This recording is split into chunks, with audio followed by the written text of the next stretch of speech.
Bu orada tog'amning ikkinchi o'g'li Nizom akani ham harbiy xizmatga chaqirishdi.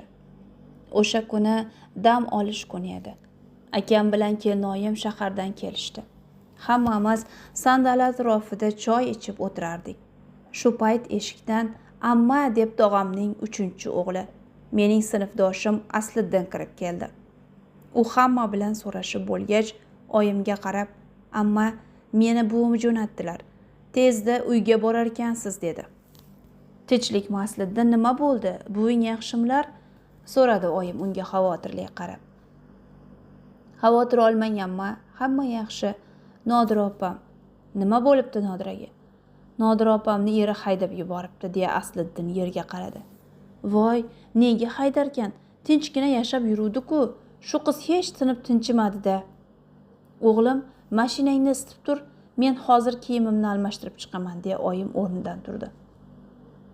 O'sha kuni men ham odatdagidek hammadan oldin akamning mashinasiga minib oldim. Tog'amning hovlisi jimjit. Tashqarida hech kim ko'rinmas edi. Tezda buvim bilan ko'rishib, Nodira opamlarning uyi tomon yugurdim. Ichkarida bir burchakda ustini qalin ko'rpa bilan yopib Nodira opam yotardi. Uning 2 kichikroq ukasi esa sandal atrofida o'tirib televizor tomosha qilishardi. Sandalning ustida katta laganda turshak, jiyda va chaqilgan yong'oq qo'yilgandi. Nodira opam meni ko'rib o'rnidan turmoqchi bo'ldi. "Nodira opajon, yaxshimisiz? Sizga nima bo'ldi? Tobingiz qochdimi?" dedim uning ahvolini ko'rib. "Ha, biroz mazam yo'q jiyanjon", zo'rg'a deya oldi u. "Nodira opa, o'zingiz keldingizmi yoki?" "O'zimga qolsa, balki yashab yurgan bo'larmidim. Erimning tog'asi qaynonamga mening homiladorligimni yetkazibdi. 3 kun oldin biz yashayotgan uyga kelib rosa janjal qildi. Bolang o'g'limdan emas, o'ynashlaringdan orttirib kelgansan deb rosa baqirdi. Axir shuncha vaqtdan beri ostona xatlab ko'chaga chiqmagan bo'lsam, bu o'g'lingizning farzandi Oyijon, sizni nabirangiz dedim. Chiqmagan bo'lsang o'ynashingni uyga chaqirgansan dedi. Xullas, shuncha tushuntirsam ham ishonmadi. Kechqurun erim ishdan kelganidan so'ng qaynonam o'sha gaplarni unga aytdi. Undan so'ng ikkovi meni ko'chaga haydashdi. Qorong'u tushguncha eshik oldida turib rosa taqillatdim, ammo ular eshikni ochishmadi. Keyin dadamning g'azabidan qo'rqsam ham uyga kelishga majbur bo'ldim. Homilador ekanligimni oyim bilib qolib dadamga aytibdi. Dadam, bolasi eriga kerak bo'lmasa menga ham kerak emas. Borib yo'qotib kelsin. Men uni erga beraman debdi. Oyim hech holi jonimga qo'ymaganidan so'ng kecha erimning ishxonasiga bordim. Qosim aka, nahotki sizga bola kerak bo'lmasa, uydagilar doktorga borib bolangni oldirib kel. Biz seni erga beramiz deyishyapti. Ayting, nima qilay dedim. Oyim nima desa shu bo'ladi. Menga sen ham bolang ham kerak emas. Xohlaganingni qilaver dedi. U yerdan chiqib qanday doktorning oldiga borganimni bilmayman. Qattiq og'riqdan o'zimga keldim, ammo allaqachon kech bo'lgan edi. Ular meni yana erga berishmoqchi. Namuncha peshonam sho'r bo'lmasa umida. Qachongacha bu uydan chiqib u uyga kirib yuraman. Qilgan xatoyim menga juda qimmatga tushdi. Xolamning kichik qaynisi 2 nafar farzandi bilan xotinidan ajrashgan ekan. Meni uyga qaytganimni eshitgan xolam darrov yugurib kelibdi. "Sho'rlik qizim, kelganiga endi 2 kun bo'ldi. Allaqachon yugurib kelganingni qara. Ha, biror joyga qochib ketmaydi-ku", deya oyim xolamni koyidi. "Nimaga ming'illayapsan? Kelib yaxshi qilibdi. Buni uyda olib o'tirsang, hovlining atrofini erkaklar o'rab olishadi", deya ularning gaplarini eshitib turgan dadam oyimni rosa koyidi. "Buni uyda olib o'tirsang, bu yerda beva bor ekan deb hovlining atrofini erkaklar o'rab olishadi. Shu haftaning o'zidayoq uni erga berib yuboramiz", dedi dadam. Ichimda nimadir uzilgandek bo'ldi. Hamma erkaklardan nafratlana boshladim, hatto o'z otamdan ham. Voy opajon, endi nima qilasiz? Yana indamay tegib ketaverasizmi? Ota-onamga qarshi chiqa olmayman Umida. Ular nima deysa shu bo'ladi. Bugun sovchi kelarkan, ertaga esa meni olib ketisharkan, dedi Nodira opam ko'z yoshlarini artib. Birozdan so'ng hovliga ikki ayol kirib kelishdi. Biri Nodira opamning xolasi, ikkinchisi qo'lida tugun ko'targan, ko'k kremplin palto kiyib olgan, yuzi sepkilli ayol edi. Ular uzoq o'tirishdi. Nodira opamning aytishicha, bo'lajak kuyov undan 10 yosh katta ekan. Ertasi kuni yana o'sha ikki ayol kelib Nodira opamni olib ketishdi. Tog'am bilan kelinoyim Nodira opamga bir ikkita ko'ylakdan boshqa hech narsa berishmadi. Nodira opam sho'rlikning yig'lamoqdan ko'zlari qizarib ketgandi. U ketganidan so'ng tog'am bilan kelinoyim Xudoga shukr qutuldik degandek yengil oh tortib qo'yishdi. Oradan 1 yil o'tdi. Tog'amning katta o'g'li Akmal harbiy xizmatdan qaytdi. Ota-onasi uni uylantirmoqchi bo'ldi. U kelinoyim bilan bir necha joyga sovchilikka borishdi. Ammo negadir hech kim ularning o'g'liga qiz berishni xohlamasdi. Oyim ham bir necha qo'shnilarimizning qizlariga og'iz solib ko'rdilar, ammo rad javobini olib, noumid bo'lib qaytib keldilar. Bu voqeadan xabar topgan kelinoyimning yangasi bir tanishining qizi borligini, agar xohlasalar o'shani ko'ndirib berishini aytibdi. Tog'am bilan kelinoyim darhol rozi bo'lishdi. To'y ham boshlanib ketdi. Maktabdan kelib kiyimlarimni almashtirdimda qo'limga bir burda non olib tog'amnikiga yo'l oldim. Darvozadan kirarkanman, ko'zim qo'lida jajjigina qizaloqni ko'tarib olgan Nodira opamga tushdi. Quvonganimdan yugurib uning yoniga bordim. Nodira opa, sizmisiz? Sizni tanimabman-a opajon, ochilib ketibsiz. Men uni quchoqlab oldim. Umidajon, yaxshimisan? Ko'rishganimizga ham 1 yildan oshibdi ko'rishmaganimizga. Seni juda sog'indim jiyanjon. Qani, xolasiga assalom deychi qizim, deya Nodira opam qizchaning jajji qo'lchalarini uning ko'ksiga qo'ydi. Nodira opa, bu qo'g'irchoqcha qizingizmi? Buncha shirin bo'lmasa bu, dedim qizaloqni qo'limga olib. Qara, jiyaning senga o'xshaydi-ya. Agar qiz bo'lsa Umidaga o'xshasin, o'g'il bo'lsa dadasiga deb niyat qilgandim. Mana orzuyimga yetdim. Qizim quyib qo'ygandek senga o'xshaydi, dedi Nodira opam jilmayib. Rostdanmi, dedim kulib. Pochcham ham keldilarmi Nodira opa? Albatta. Ana u so'rida o'tirgan charm kurtkali erkakni ko'ryapsanmi? O'sha odam pochchang bo'ladi, deya Nodira opam sochlarini chiroyli qilib tarab olgan taqa mo'ylovli erkakni ko'rsatdi. Erkak xotinining so'zlarini eshitgandek biz tomonga qarab jilmayib, qo'lini ko'ksiga qo'yib bosh siltadi. Uyalib ketganimdan men ham unga qarab qo'limni ko'ksimga qo'yib, assalomu alaykum dedim. Erkak bosh irg'ab va alaykum deganday bo'ldi. Pochcham juda yaxshi odamga o'xshayapti opajon, baxtli bo'linglar. Sizdan kattaligi umuman bilinmaydi, dedim, uning ko'nglini ko'tarmoqchi bo'lib. Rahmat jonjon. Pochchang chiroyli qizlarni yaxshi ko'radi. Qara senga qanday qarayapti, dedi Nodira opam kulib. Qo'ying opa, qari eringiz o'zingizga siylov. U sizga qarayapti. Men uning so'zlaridan xafa bo'lgandek qo'l siltab qo'ydim. Voy shumtaka, hozirgina chiroyli ekan deding-ku, dedi u kulib. Eringiz sizga mos opa, menga emas, dedim men ham kulib. Nodira opam ichidagi dardni yashirmoqchi bo'lib siniqqina jilmayib qo'ydi. Ko'zim uning qayg'u to'la ko'zlariga tushib, aytgan gaplarimdan pushaymon bo'ldim.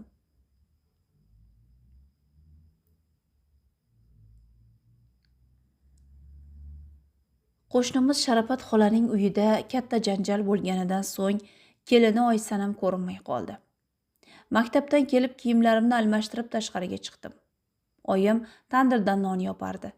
Men uning oldiga borib, issiq non solingan savatni ko'tarib, oshxonaga olib kirib qo'ydim. So'ng choy qo'ydim. Shu payt eshikdan Sharafat xola kirib keldi. Qo'shnijon, suyunchi bering, o'g'limga kelin qildim, dedi u eshikdan kirarkan. Iye, opajon, yana qaysi o'g'lingizni uylantiryapsiz? Axir bitta o'g'lingiz bor-ku, so'radi oyim hayron bo'lib. Tolibjonimga o'zimga yoqqan qizni kelin qildim. Xudo xohlasa, o'g'lim endi baxtli bo'ladi, dedi Sharafat xola. So'rining bir chetiga o'tirarkan. Axir Tolibjonning xotini bor-ku, dedi oyim. Qanaqa xotin? Shu ham xotin bo'ldi-yu, qo'riqchi, bundan yaxshiroq qo'shni. O'sha qo'riqchi o'g'lingizga yoqsa bo'ldi-da, chiroyini pishirib yeb bo'lmasa, dedi oyim. Uni ko'rgani ko'zim yo'q. O'shani ko'rsam ko'nglim ayniydi, dedi Sharafat xola. Qo'shnijon, nevarangizchi, uni o'ylamadingizmi? O'zi nima qilyaptiki, qiziq. Shu Oysanam o'lgurni. Sharafat xola labini burib qo'ydi. Tolibjon nima deyapti, Sharafat opa? Ha, nima derdi? Men onasiman, mening aytganim bo'ladi. 3-4 kun arazlab yuradi, keyin taqdirga tan beradi. Tolibjonga ham qiyin, opa, 2 o't orasida qolib ketdi. Hali Oysanam degan lallaygan xotindan uni ajratib olganim uchun menga rahmat, deydi. Xullas, yanagi hafta xudo xohlasa to'y. 1-2 kun oldinroq qarashgani chiqarsiz, qo'shnijon, deya Sharafat xola o'rnidan turdi. Non yopgandim, qo'shna. Umida choy damlayapti. Choyga o'tirmaysizmi? Choyni boshqa kun icharmiz, qo'shna. Hali o'g'limning xonasini yig'ishtirishim kerak. 3 kun oldin Oysanam o'lgurning narsalarini mashinaga ortib uyga jo'natgandim.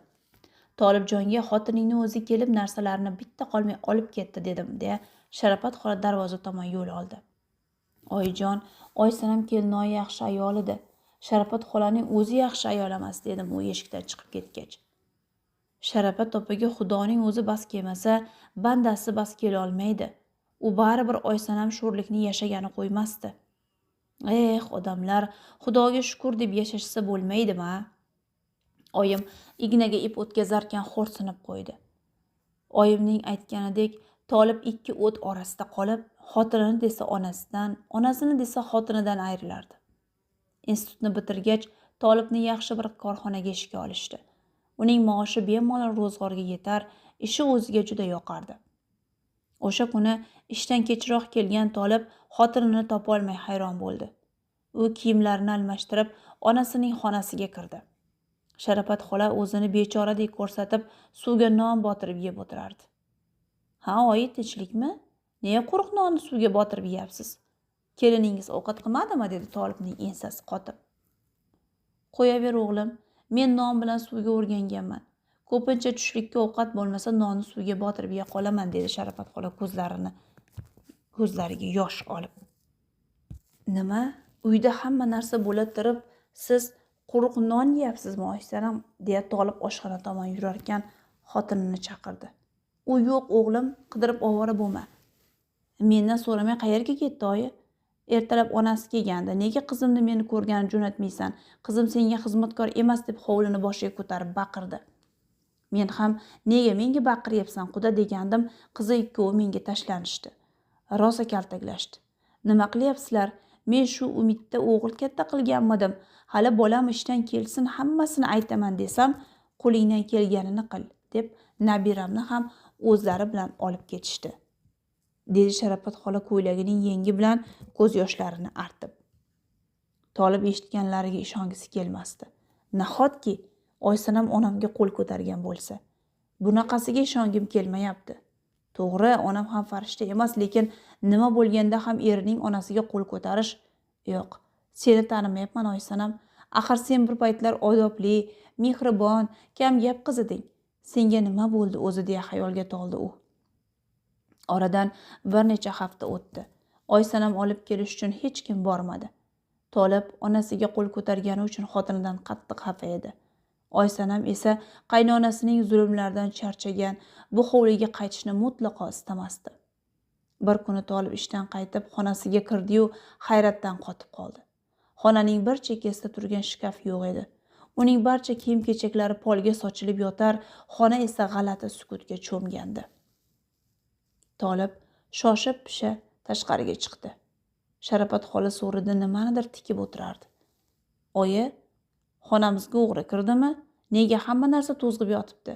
Hatto taxmon ham bo'sh-ku, dedi u hayajon bilan. O'g'ri emas, Oysanam kelgandi.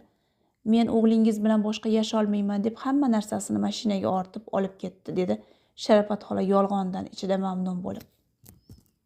Bu Oysonamga haqiqatdan ham biror gap bo'lgan shekilli. Men uni umuman taniy olmayapman, dedi Tolib zinaga o'tirib chuqur o'yga tolgancha.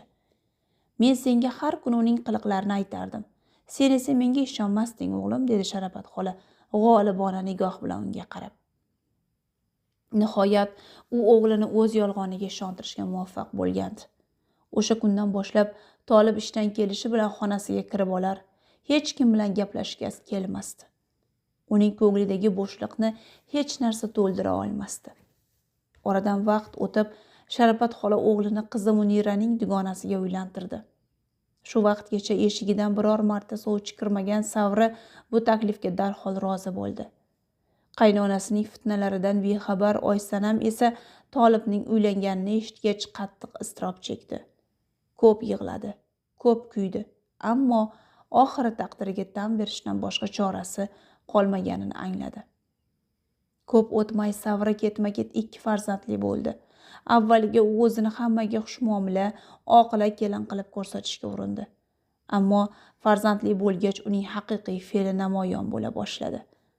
Tolib qancha urinmasin, Savrini hech qachon chin dildan yaxshi ko'ra olmadi.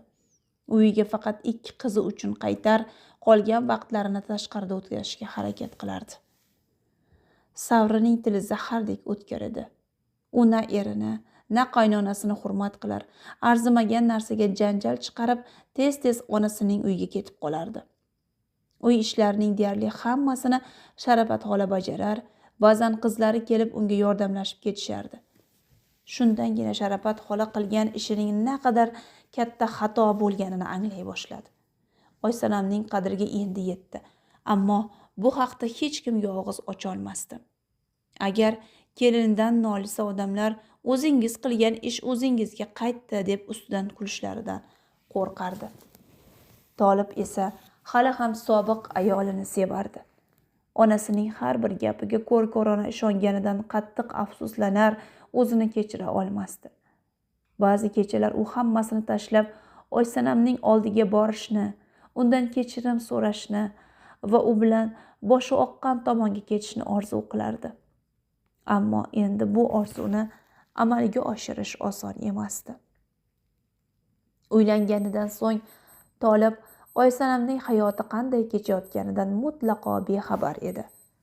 Oysanam esa xolasi munosib deb topgan insonga turmushga chiqishga rozi bo'ldi. U farzand ko'rmagani sababli 2 marta uylanib ajrashgan erkak edi. Ammo u Oysanamning qizi Shahodatni o'z farzandidek bag'riga bosdi. Mehr bilan tarbiyalay boshladi.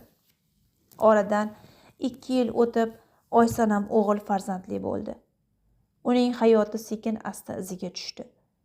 Ilgari ko'rmagan mehr va hurmatni endi yangi oilasidan topdi. Tolib qizlarini jonidan ham ortiq yaxshi ko'rardi. Ammo uyidagi kundalik janjallardan bezib, uyiga qaytishni istamay qo'ydi. Ko'nglidagi dardni esa aroq bilan unutishga urinardi. Asta-sekin u ichkilikka ruju qo'ydi. Ichuvchi ulfatlar orttirib, deyarli har kuni mast holda uyga qaytadigan bo'ldi. Qishning qahraton kunlaridan birida Tolib odatdagidek ulfatlari bilan yarim kechagacha choyxonada o'tirib, ketma-ket aroq ichdi. So'ng mast holda zo'rg'a qadam tashlab uyi tomon yo'l oldi. Darvozani ochib, hovliga kirayotganida oyog'i qoqilib ketib qattiq yiqildi. Qancha urinmasin, o'rnidan tura olmadi. Mastlik va sovuq uni yengdi. Shu yerning o'zida uxlab qoldi.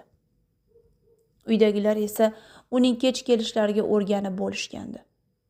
Onasi ham, xotini ham xavotir olmay uxlab yotishardi. Tong yorishiga yaqin Sharafat xola tashqariga chiqdi. Darvoza oldida qorayib yotgan gavdani ko'rib, yuragi orqasiga tortib ketdi. Bir zum qo'rqib turdi-da, sekin yaqinlashdi. Yerda Tolib yotardi. Yana ichib keldingmi? Tur o'rningdan. Qani tur, aroq ichmay zahar ichsang bo'lmasmidi deya uni qo'lidan torta boshladi. Ammo kech edi. Tolibning jonsiz tanasi allaqachon sovib bo'lgach, uning bu dunyodagi barcha azoblari ham o'zi bilan tugagandi. Tong saharda kimningdir yurakni ezuvchi faryodidan uyg'onib ketdim.